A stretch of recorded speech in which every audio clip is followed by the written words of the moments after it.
I enlisted when I was 19. Fresh out of high school, small town in Ohio, nothing but factories, football, and front porches. My dad worked third shift at the plant, and my mom cleaned houses. College wasn't happening. The Army was my way out. Before I left for basic, I met Taylor. She was 2 years older, bartender at a dive joint outside Columbus. Blonde, sharp-tongued, funny as hell. She had this look that made you feel like you were the only one in the room, even when you weren't. I was young, stupid, and thought I'd hit the lottery. We got serious fast. Too fast, probably. But when you're about to leave for basic, everything feels like it's moving in dog years. I remember the night before I shipped out. We sat on the hood of her car behind the bar. She smoked. I watched planes overhead. "I'll wait for you," she said. "No matter how long. Just come home in one piece." I promised I would. She kissed me like we were married already. We texted every day during AIT. She'd send selfies, tell me about her shifts, her dog, her mom. I sent her photos from the field, sweaty, dirt-stained, goofy grins. She said she liked my uniform, said she missed me, said she was proud. When I got stationed at Fort Carson, we kept it going. She visited once, spent 4 days in a cheap hotel near base. We barely left the room. I thought, yeah, this is it. She's mine. But then I got orders. 9 months in Syria. Taylor cried when I told her. "We barely just started," she said. I told her I'd write, call, everything I could. She nodded, told me again she'd wait. I believed her. God help me, I believed every word. Syria wasn't hell, but it wasn't far from it. Hot, loud, endless dust, patrols every day. Nights interrupted by distant mortar sounds or sudden movement on the wire. But through it all, there was Taylor. At first, anyway. She sent me long messages every night, photos of her with her dog, her at work, her in bed wearing my old hoodie. She'd talk about how empty the apartment felt without me, how proud she was of me, how she was counting the days. And I clung to those messages like oxygen. But then, something shifted. At first, it was small. She stopped sending selfies as often. Her replies came later, sometimes not until the next day. She blamed work, said the bar was short-staffed, or her mom needed help, or her phone had died. "Sorry, babe, been slammed. Love you, though. Crazy night at work. I'll call tomorrow. Just tired, baby. Miss you." It didn't feel like lying. It felt like distance. Subtle, silent, but growing. Then came the weekend she stopped answering entirely. I'd just come off patrol. My hands were still gritty from the Humvee door. I checked my phone, expecting the usual, a string of sleepy emojis or a blurry pic of her watching Netflix. Nothing. Not that night, not the next day, not even the day after. I sent 5 messages. No replies. On the 4th day, she finally texted, "Hey, sorry, been crazy. My phone broke. Got a new one. Miss you." Something felt wrong. My gut, that same gut that kept me alive through ambush drills and convoy chaos, twisted. But I said nothing. Told myself she was just overwhelmed. She wasn't military. She didn't get it. She started posting less on Instagram, too. She used to tag me in everything. Stories, memes, even TikToks. Now, nothing. But the weirdest part, a guy started showing up in the background of her older photos. Just barely. Reflections, blurry shapes behind her on the couch, a tattooed arm holding a drink in a mirror selfie. And one night, someone posted a story at her bar, a mutual friend. Taylor was laughing behind the counter, leaning in close to a dude in a baseball cap. He had his hand on her waist. Familiar tattoo. I messaged her that night. "Who's the guy with the forearm ink in Anna's story?" No reply for 2 hours. Then finally, "Oh, that's just Sean. He's a friend from high school. He hangs around sometimes. Don't worry, babe." I wanted to believe her. I needed to believe her. Because when you're across the world, surrounded by men who don't make it to next week, the only thing that keeps you sane is the belief that someone is waiting for you back home. But even a good lie starts to rot. And it didn't take long before the smell reached all the way to the desert. We had this unwritten rule in our unit. Never check social media too much when you're deployed. Nothing good ever came from it. Weddings you weren't invited to, funerals you missed, birth announcements you didn't see coming, and sometimes heartbreak. I broke that rule 3 months into the deployment. I hadn't heard from Taylor in almost a week. She blamed her schedule, said her mom was sick, said she had the flu, said she needed space. But I couldn't shake that feeling in my gut, that itch under the skin that something wasn't right. So one night, after patrol, I waited until my rackmate passed out, slipped my phone out, and opened Instagram. She hadn't posted anything, but Sean had. His page was private, but I remembered that Taylor used to tag him sometimes, so I'd click through, and there it was. A story. Posted 3 hours earlier. Quick, 5-second clip of a couch, a movie playing on TV, a girl's bare legs across his lap, and on her ankle, a small sunflower tattoo. Taylor had that exact tattoo. I used to kiss it when we'd lie in bed. I paused the story, replayed it. Same carpet, same couch. Our couch. The one I helped her move into the apartment before I left. I couldn't breathe. I stared at the screen like it was a lie, like it was some glitch in the Matrix. But I knew. It was her. I messaged her. No hello, no build-up. "You're with Sean?" No reply. So I sent another. "I saw the video, the couch, the tattoo. Tell me the fucking truth." She didn't answer that night. The next day, in the middle of a sandstorm lockdown, my phone buzzed. One message. "I didn't mean for it to happen. I was lonely. We were drinking. It just happened a few times." Few times. Few!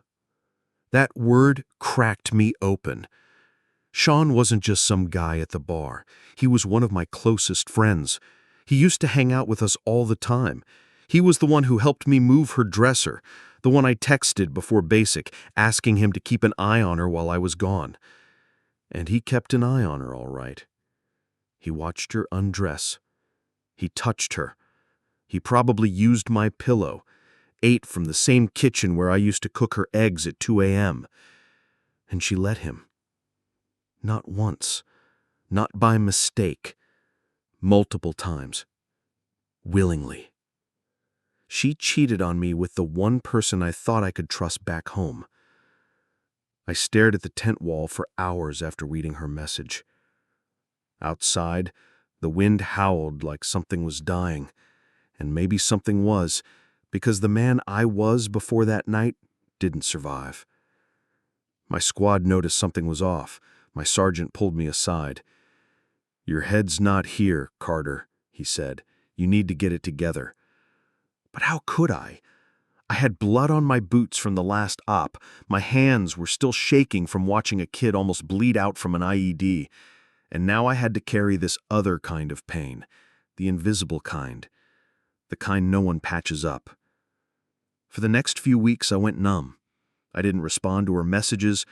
I didn't call. She sent some half-assed, "I miss you" texts. I didn't even open them. But Sean? He never said a word. No apology. No confession. No, "My bad, man." Nothing. He just deleted me from social, quietly, like a coward. And that silence told me everything I needed to know about who he really was. I had 6 weeks left in Syria. 6 weeks of counting bullets and counting days. And every damn night, I saw her face in my dreams, not the old Taylor, but the version who whispered, "I'll wait for you," and then spread her legs for my best friend. By the time I stepped on the plane home, I wasn't excited. I was furious, hurt, and ready to burn whatever was left of that life to the ground. Coming home should have felt like a win. The landing gear hit American soil, the hangar doors opened, and families cheered. Guys around me sprinted toward their girlfriends, their wives, their kids. There were balloons, welcome signs, tears. Me? Nobody was waiting. Taylor wasn't at the gate. She didn't even text me that morning.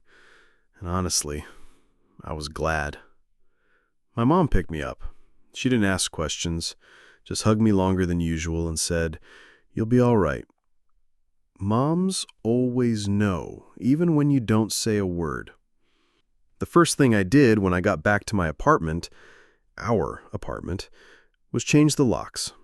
She still had stuff there, makeup in the bathroom, some clothes in the closet, old receipts in drawers.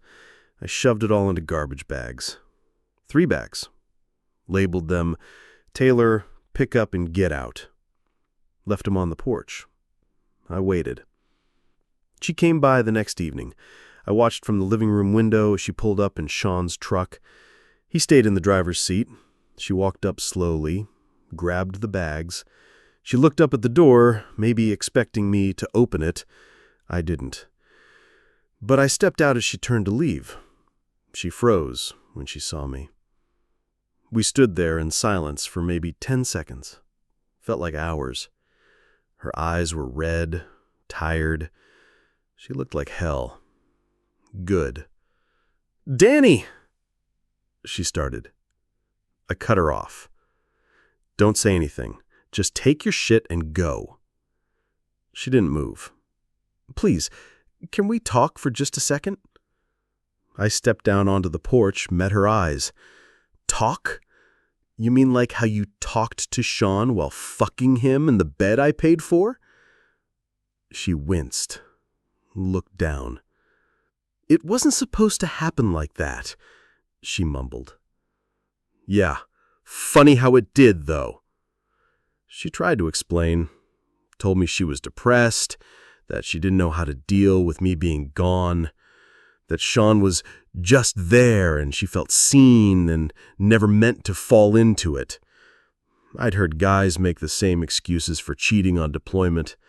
Never thought I'd hear 'em from her. "You know what's worse than what you did?" I asked. She looked up. "That you let me believe you were loyal. Every I love you, every photo, every night I went out there thinking someone was waiting for me." Tears started streaming down her face.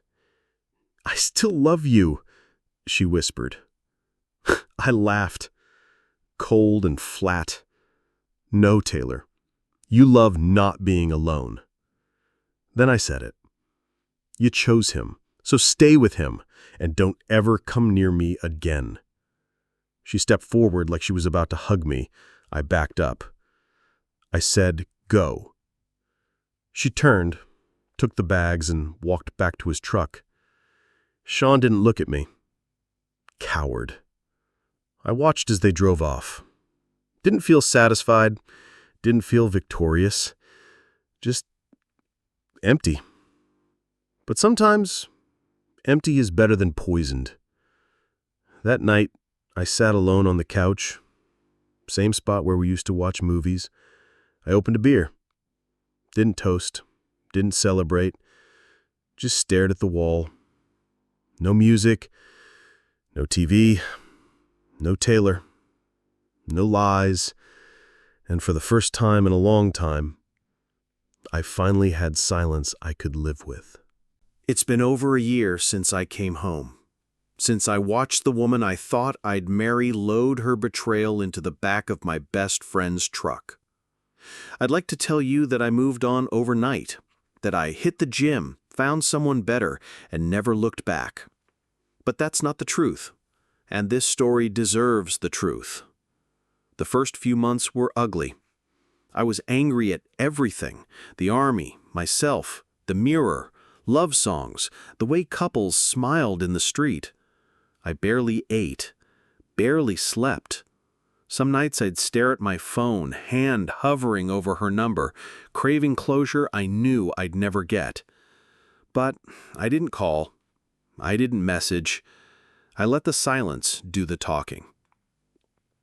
One day my squad mate from deployment, Nate, hit me up. "Yo, you still alive?" That text hit different. He knew. They all did.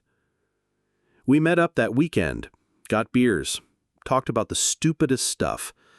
And at one point, he said something that stuck with me. "You didn't lose her, man. She lost you. She just didn't know what she had." I nodded, but I didn't believe him yet. Not until later. What helped the most wasn't another girl. It wasn't revenge. It was the routine. The grind. I re-enlisted. Took leadership courses. Spent my mornings in the gym, my nights training new guys. I started volunteering at a youth mentorship program. Kids with no dads, no structure, no sense of direction. That filled a hole in me I didn't know I had. They didn't care that I'd been cheated on. They just needed someone to show up. And I did. Every damn week. I saw Taylor once more, unexpectedly. It was 6 months later at a gas station back home. She was pumping gas, alone. I recognized her first. She looked thinner, tired, like the shine had worn off. She turned and saw me. Our eyes locked. She smiled, small, sad, like a memory. I gave her a nod. Nothing more. Then I got in my truck and drove away. That was the real closure. Not a fight, not a conversation. Just knowing I didn't owe her a damn thing anymore. Now, I'm good. Not perfect. Not healed in some Hollywood way, but good. I've got brothers around me who've been through worse. I've got purpose again. And maybe, just maybe, someday I'll have love again. The real kind. But I won't chase it. Because the lesson I learned: never beg someone to stay when they already walked out in their heart. Sometimes the biggest battles don't happen in war zones. Sometimes they happen in your own bed, with someone you trusted more than your own armor body. But I survived that too, and I'll be damned if I let it break me.